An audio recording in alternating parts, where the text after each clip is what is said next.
Good afternoon and welcome to Lunchtime Coaching. My name is Kevin, and today we have a financial planner at Succession Financial Planning Advisory. He's an accredited financial planner and wealth management specialist. Refers to the creation, prediction, and use and prevention of wealth during a person's lifetime and thereafter. Welcome, Philip Kraft. Hey, Philip, how are you doing? Yes, very well yourself. Thanks for having us, Kevin. Thanks for being here, Philip. So tell us more about who you are and what it is you do. Good. Yeah, so I'm a independent financial advisor. So we are contracted with most of the product providers in the market. We sit down and we analyze clients' portfolios. We help them construct and design hopefully their future retirement income. And obviously, with the life insurance products and income protection, we make sure that if anything interrupts with that specific planning, then we've obviously put those things in place to just help them just maintain what we had originally planned for. Fantastic. So Philip, tell us, how long have you been in the industry and why finances? What was it that sort of spoke that? So look, I've been in the industry since 2009, so about 11 years now. And what really drove me to become a financial advisor was, some of the things that have happened to me in my past, where people weren't really available to give quality financial advice. And I just wanted to be around to help people really achieve the most that they can with, the little money that we get to earn in our lives. Yeah. So I know that July is National Savings Month. So, and I know we're going to chat about the event a little bit later on, but first tell us, what is National Savings Month, and tell us more about that. Okay. So, well, for me, it's, a good time to reflect, take stock of what's happened to us at the moment, and then also for the future. And then particularly what's happened with us in the last 3 months. I think, no one could have really planned for this. Yeah. But for me, it's just highlighted the importance of really quality planning, looking at your debts, increasing savings, and just making sure that you've got solid planning in place for the future. So for me, it's just the predictions or the things that have happened to us in these 3 months. Even though it's happened in a global scale, we've always tried to get people to try and save more. Yeah. And I think this really just highlights the importance of just making sure that you're doing that.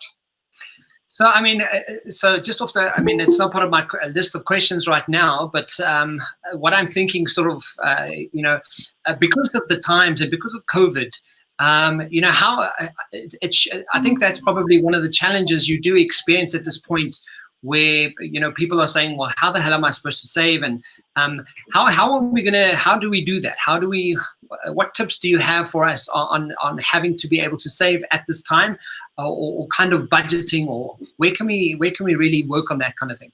Yeah, like the best thing an individual can do is they're going to have to dig deep, look at their expenses, just make sure that they're trying to get those expenses under control. We had a couple of webinars where we discussed the premium relief options that were available to people when it comes to your insurance. So taking a little bit of a premium holiday on certain products that you may have. There was debt relief options where banks were giving extensions on 3 months to 6 months loan repayment holidays. So these kind of things, although they're not great, they are things that we can consider. I know that the banks have now started their second wave of premium relief on debts. So we've reached the end of 3 months, and now I see that the banks are starting to offer people additional relief. So if you don't have a bond commitment, rather than spending that money, it's going to probably be a good idea for you to put that money aside in the event that this financial crisis is prolonged. So, Philip, as a financial advisor, because we are in the predicament we are in, is it a case of saying, okay, cool, let's start selling off stuff that we don't need? Is that kind of the advice that you would start giving people because of the pressures that we experience? Yeah, I definitely think now more than ever, it's important that we really just take stock here. It's going to take individual. It's going to be case by case, so it's not necessarily the case with every single person going to be the same advice. It's so everyone has their own individual needs and objectives, and they've got their own savings. Every single case is going to be totally unique, which is very difficult, because you can't just say from a blanket approach to say this is my recommendation. And that's why we normally say, look, even though we're giving tips and pointers, let's just get advice from an accredited financial advisor first before making that call. And what is the easiest way to do that? Do we literally just get on the phone with the bank, or do we seek advice from someone like yourself, or what's the process? What's the quickest way to do that? I would say a financial advisor, preferably an independent advisor, would be the best route to go. Look, we're not as independents, we're not pushing a specific product provider. We're not pushing a specific product. The commissions we earn is regulated, so no matter where we place your business or your money, it's the same. But at least we financial advisors are sitting and doing things a little bit more in depth, in terms of, because we go into depth with budgeting and other elements besides just looking at products. So yeah. So in terms of the, so as a small business, Lunchtime Coaching is really there to add value to people out there and take away some very useful information. As a small business owner or an independent person, what is the process? Do you have like a 5-step process that you really work people through? Is there a bit of a process that you can actually share with the guys to get them, on board with why this is a good idea? Yeah. So look, the first thing to do would be to try and gather all the information about what is actually happening in your finances. So if you've got a business coach or your accountant that does your books, the best thing to do would actually to get the raw information. So what are the expenses? What is the income that's coming into the business, and sort of decipher that. From that point is obviously we need to look at you as an individual then as well. What are your end result goals? So where do you want to end up in the 5 or 10 years from now? Ultimately looking at your retirement, and then we start building your profile and your long-term objectives. We then look at that and say, okay, if we are going to meet your retirement objectives, because that's really the end goal. We could put a whole bunch of other things in place. We could look at a whole bunch of algorithms and other factual information within context. But when we're looking at your ultimate goals, we are looking at you as an individual and what do you want to end with? And then we start building that. So we look at then your business and say, okay, what does your business need to do to achieve their goals?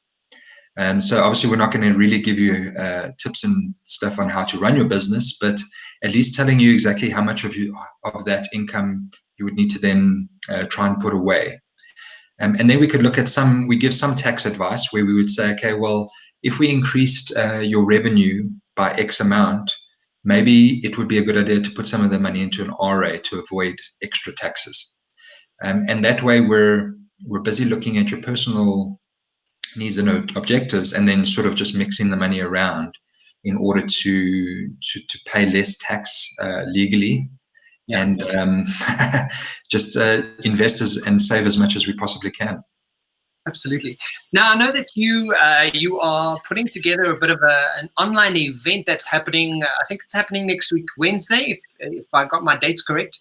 Wednesday, the 8th of July. Don't you want to tell us more about the topic is going to be how to prepare for uncertain times and to be money smart.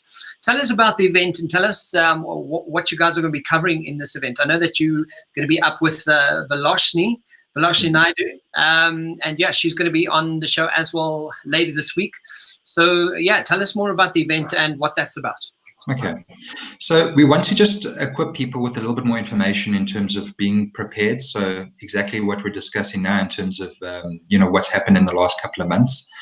We're going to be touching on the different kinds of asset classes. So this is going to be quite interesting. We're going to be unpacking What is the difference between cash and bonds, equities and property? And we're just going to be unpacking these types of assets and also the investment types to try and help people understand exactly what is it that they're going to be investing in. So when people look at saying, I'm going to be investing my money into an endowment product or an RA, what is it that they're actually going to be investing in? So it's going to just be equipping people with a little bit more information about what to consider when putting their money into an investment product, and what are the underlying assets within that product, and why you shouldn't necessarily just jolt and remove your money out of investment just because something has happened and you may have lost perceived value in that product. So that, like you mentioned, it would be on the 8th of July, and we'll be joined with Philoshni, and she'll be talking about her book as well, and also then talking about budgeting, and that's pretty much what we're going to cover on the day. So I'm just picking over all my list of questions. I think it's fantastic that we're going to be having a bit of an insight on this. But what does National Savings Month mean to you, Philip? I know that since it's part of what you do, tell us what it means to you. This National Savings Month. Yeah, so I think it's very important that we, like I said, we just take stock of what's happening with our futures. For me, I think I normally mention to clients that they need to have about a 6 months worth of savings in the bank. For the average human being, it's very difficult because we're living from paycheck to paycheck. But I think this really highlights the importance. Even if you're starting with a small amount of money, is to get that emergency fund saved up. And there's no better time than now to highlight the fact that if most people had their savings accounts built up by now, a lot of people wouldn't be in the predicament they are. Absolutely, yeah. And taking into consideration, I see that you're taking a bigger media presence at the moment. What makes you different from the rest of the financial advisors out there? Okay. So look, I think from my side, I think the biggest success that I've had was from the people that I've surrounded myself with. So I think I take a lot more advice from people around me that are prominent. So I've got a life coach and a business coach, just for example, and even during this lockdown time, I've actually made sure that the goals and objectives that I've put in place, we're still trying to achieve those goals for our clients. So always taking stock of my business, always taking stock of what I'm trying to achieve. And by doing those constant check-ins with the relevant coaches, I'm making sure that I'm reaching my goals and objectives for myself, and also trying to help other people. And then as part of my strategy, as you know, with our partnership with Björn, so Björn's currently helping me with the marketing and PR. And again, I'm just making sure that people that are appropriate to do the work that is set out to be done, you're hiring the correct people to do that. So rather than doing everything yourself, you're taking skills from other people around you. And then I think that's why we're able to achieve more and do more with what we've got. So, on that note, Philip, what sets you apart from the rest is, how do I check if I'm looking for a financial advisor and kind of for people I'm going through, what kind of questions can you recommend that we ask, so that we know that the guy that we're dealing with is at least at least got some credibility to his name? And what are those things? If you can just leave us with some idea of what that looks like. Cool. What the questions would be. So I would firstly look at the number of years that the person's been in the industry. So you obviously don't want to go with a guy that is necessarily a year or two in the industry. If he is a short time in the industry, you could look at his qualifications. So there are university qualifications where you could get these qualifications and jump straight into the industry, which is fine. Also, whether or not they're independent, I think is important. It's not the be all and end all that you have to go with an independent broker. Sometimes your guys from your Liberty brands, your Discovery brands, sometimes they've got some good guys walking in them. But I normally recommend that that you go with the independent guy. So if the guy's independent and he's got freedom of choice where to place your money, that's also very, very good. And then, just potentially client testimonials. You could ask for testimonials or for references from customers. And I've actually been asked that a number of times where, I happily give some details, just prep my client and just say, look, there's going to be someone who's going to just get a reference from you. And that's also okay. You can ask for those kind of things and just do a bit of due diligence with the advisor before placing your money there. Fantastic. All right, Philip. So, thank you. I mean, and that's all of this is really useful. So just to end it off with the 8th of July, we're going to be having that online event on Wednesday, the 8th of July at 8 p.m. How to prepare for uncertain times and be money smart, and to really get guys to come sort of take part. I know that you guys have got some prizes that you're giving away. Do you want to maybe just tell us more about that? Yeah, so we're going to have a whole bunch of vouchers. We're still negotiating with the providers, but basically some shopping vouchers. You may get some pamper vouchers now that the salons and that are allowed to open and operate. So if you want to win yourself a nice manicure, pedicure, even a good haircut, join us. We'll definitely have some really nice giveaways. We're probably looking at about 2,000 to 3,000 rands worth of vouchers to be given away on the day. And yeah. Fantastic. Philip, thank you. So I'm just going to read some details here. So it's going to happen on Wednesday, the 8th of July at 8, and it should be about an hour and a half. All the details will be on the Quicket link, and that will obviously be in the description box below. Philip, is there anything you leave us with some motivation? What gives you some motivation in the mornings to get up and go make a difference to people's lives? Yeah, I think the best thing to do is to just carry on. Ups and downs have come through. We've gone through the motions even if we look over the last 100 years. I was having a look at what happened, with the Spanish flu, and people put their head down. They got through they went through the motions and they made it through at the end of the day. So I think, this is just temporary. We will all make it through to the other side. Let's just do what is required.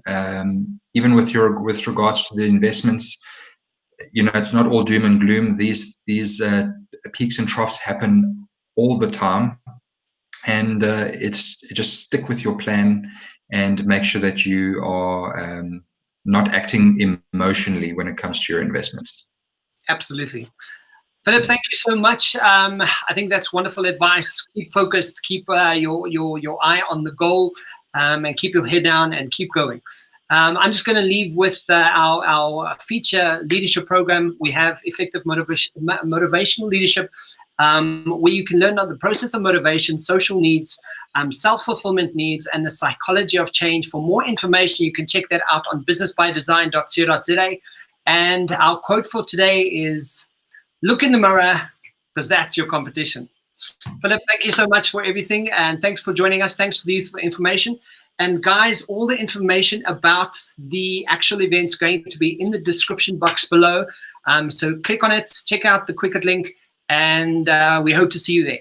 Thank you, Philip. Thanks, Gavin. Thanks for your time. Cheers, man. Cheers, bye-bye.